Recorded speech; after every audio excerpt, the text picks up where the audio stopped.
Third में क्या पढ़ना है, शब्द संरचना, वर्ड फॉर्मेशन, ठीक है ना। ध्यान दीजिएगा, बोलते समय हमारे मुख से विभिन्न प्रकार की क्या निकलती हैं, ध्वनियाँ निकलती हैं, और इन ध्वनियों के सार्थक समूह द्वारा क्या होता है, शब्द का निर्माण होता है, ठीक है ना। या तो कह सकते हैं कि भाषा की सबसे छोटी ध्वनि, ध्वनि यानी इकाई क्या होती है, वर्ण होती है। इन्हीं वर्णों की सार्थक ध्वनि समूह को हम क्या कहते हैं, शब्द कहते हैं। या तो कह सकते हैं कि वर्णों की सार्थक समूह को ही हम क्या कहते हैं, शब्द कहते हैं। ध्यान दीजिएगा, जैसे देख लीजिए, जैसे क मेरा क्या है, वर्ण, म क्या है, वर्ण, ल क्या है, वर्ण। यदि तीनों को हम जोड़ेंगे तो क्या बनेगा, कमल, ठीक है।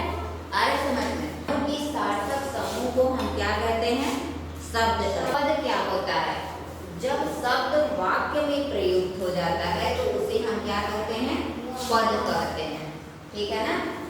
वाक्य के पृथक रहने पर, पृथक मतलब अलग रहने पर वो क्या रहता है, शब्द ही रहता है। जब जोड़ देते हैं तो मेरा क्या बन जाता है, वाक्य या पद बन जाता है। जैसे है कि सदा मधुर वचन बोलो, ठीक है। यहाँ हमने लिखा है कि सदा मधुर वचन बोलो। सदा क्या है मेरा, क्या है, शब्द है ना। मधुर क्या है, शब्द है। वचन क्या है, शब्द है। बोलो क्या है, शब्द है। सदा वन हुआ, मधुर वन हुआ, वचन वन हुआ, बोलो वन हुआ। कितने पद हुए, 1 2 3 4। आ रहा है समझ में। काइंड्स ऑफ वर्ड्स, शब्दों को 4 आधारों पर वर्गीकृत किया गया है। पहला है बनावट के आधार पर, बेस्ड ऑन कंस्ट्रक्शन, उत्पत्ति के आधार पर, बेस्ड ऑन ओरिजिन, प्रयोग के आधार पर, बेस्ड ऑन यूजेज, और अर्थ के आधार पर, बेस्ड ऑन मीनिंग। ध्यान दीजिएगा, बनावट के आधार पर, बनावट के आधार पे शब्द कितने प्रकार के होते हैं, 3 प्रकार के होते हैं। कौन कौन से, ऋण शब्द, ठीक है ना। दूसरा होता है यौगिक शब्द, और तीसरा होता है योग ऋण शब्द होता है। ध्यान दीजिएगा, ऋण शब्द किसे कहते हैं, वर्ड्स, ठीक है ना। वे शब्द जिनके और टुकड़े नहीं किए जा सकते उसे हम क्या कहते हैं, ऋण शब्द कहते हैं। उसको हम और तोड़ नहीं सकते, और यदि तोड़ते भी हैं तो उसका कोई अर्थ नहीं निकलता है, उसे हम क्या कहते हैं, ऋण शब्द कहते हैं, ट्रेडिशनल वर्ड्स कहते हैं, ठीक है ना। जैसे देख लीजिए, कवि है, फूल है। यदि हम इसको तोड़ देंगे तो अर्थ निकल पाएगा। जैसे हमने फूल लिखा है, फूल आधान ल, तोड़ दिए हमने, दोनों का कोई अर्थ निकल रहा है नहीं ना। तो वही कह रहा है कि वे शब्द जिनके और टुकड़े नहीं किए जा सकते उसे हम क्या कहते हैं, ऋण शब्द कहते हैं। और यदि तोड़ भी देते हैं तो उसका कोई अर्थ नहीं निकलता है।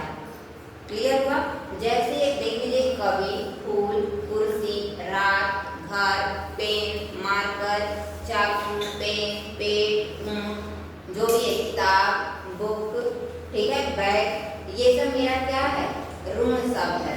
समझ में आ रहा है। फैन, और क्या है आपके पास, डस्टर, चेयर, आ रहा है ना समझ में, चटाई, डेस्क, ये सब मेरा क्या है, ऋण शब्द है। अब ध्यान दीजिए, यौगिक शब्द, कंबाइंड वर्ड। यौगिक, योग का अर्थ क्या होता है, जोड़ना, ठीक है ना। अर्थात वे शब्द जो शब्दों के जोड़ से बनते हैं, ठीक है ना, उसे हम क्या कहते हैं, यौगिक शब्द, कंबाइंड वर्ड बोलते हैं, ठीक है ना। अब देखिए, यदि इन शब्दों का खंड किया जाता है तो उसका कोई ना कोई अर्थ अवश्य निकलता है। जैसे हमने यहाँ लिखा है प्रधानमंत्री, लिखा है ना, प्रधानमंत्री को हमने तोड़ा है प्रधान धन मंत्री, दोनों का अर्थ निकल रहा है ना। जैसे शयन कक्ष, शयन धन कक्ष, समझ में आ रहा है, दोनों का कोई ना कोई क्या हो रहा है, अर्थ निकल रहा है। रसोई घर, रसोई धन घर, निकल रहा है ना। रेलगाड़ी, रेल धन गाड़ी, विद्यालय विद्याधन आलय, पुस्तकालय पुस्तक धन आलय, महानगर महाधन नगर, महासागर महाधन सागर, सेनापति सेनाधन पति, निकल रहा है ना, सेनाओं का पति, ठीक है। पाठशाला पाठधन शाला, पढ़ने वाला। अब देखिए योग ऋण शब्द, ठीक ना, ट्रेडिशनल कंबाइंड वर्ड, समझ में आ रहा है। योग ऋण शब्द ट्रेडिशनल कंबाइंड वर्ड, वे शब्द जो दो शब्दों को जोड़ करके बनते हैं, ठीक है ना, किंतु ये सीधा अर्थ न देकर के कोई विशेष अर्थ देते हैं, उसे हम क्या कहते हैं, योग ऋण शब्द कहते हैं। क्लियर हुआ। वे शब्द जो दो शब्दों को जोड़ करके बनते हैं लेकिन वो सीधा अर्थ नहीं देते हैं, वो विशेष तरीके का अर्थ देते हैं। जैसे हमने लिखा है गजानन, गज धन आनंद, गजानन हाथी के मुख वाला, अर्थात कौन है हाथी के मुख वाला, गणेश जी हैं। नीलकंठ नीलधन कंठ, नीले कंठ वाला कौन है, अर्थात शिव जी हैं। पंकज, पंख मतलब होता है कीचड़, ठीक है ना, पंकज पंकज कीचड़ में जन्म लेने वाला, कौन है कीचड़ में जन्म लेने वाला, कमल। आ रहा है समझ में। पीतांबर पीतांबर पीत धन अंबर, यानी कि पीले आवरण वाला, कौन है पीले आवरण वाला, कृष्ण भगवान जी। समझ में आ रहा है। दस आनंद, दस धन आनंद, दस मुख वाला, कौन है दस मुख वाला, रावण। क्लियर हुआ। तो जब भी आएगा, यदि आपको छांटने के लिए दिया जाएगा, कोई भी हम शब्द दे देंगे, उसमें से छांटने को बोलेंगे कि इसमें से ऋण शब्द, योग ऋण शब्द, यौगिक शब्द छाटिए, तो आप लोग छाट